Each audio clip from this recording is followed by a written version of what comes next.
So this is a treatise about how consciousness develops, the transformation of consciousness.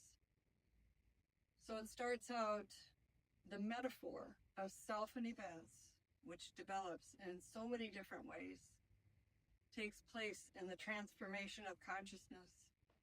And this transformation is of three kinds. So right away, the metaphor of self and events. What is that? Is self a metaphor? So they're talking about what we think of as a self. It's just the metaphor. These are the 5 skandhas, or the aggregates, that we think of as a self. And events is more along the lines of the Abhidharma, that everything that occurs is a moment in time. And everything that we think of as ourself, and everything outside of ourself, what's mine, what's happening, objects, phenomena, these are metaphors, as are the words that are describing the metaphors. Everything is a metaphor. So this is the 8th consciousness. It's what's said to have been constructed to explain in a better way than the Abhidharma did how things develop from lifetime to lifetime, this 8th consciousness. So we think of the 7th consciousness, you can think of it as like the ego.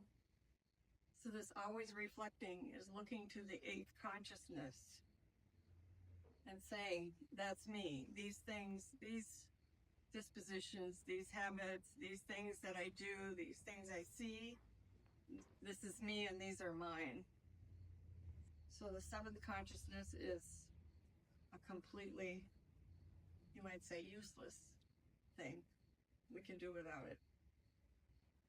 But we won't be without it probably in our lifetime.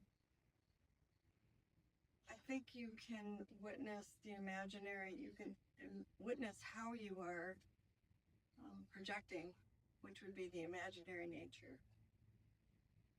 If you are seeing dependent arising, you are only seeing and understanding about how the process of interdependence is working without your projections. And then that will leave you in the perfected or the fulfilled, which is not a thing that can be explained. It's said to be ineffable, so you wouldn't be able to see that. I think you are still subject to whatever karma has accumulated. But my understanding is you are not, as long as we're moving, living, speaking, acting human beings, there is karma being created.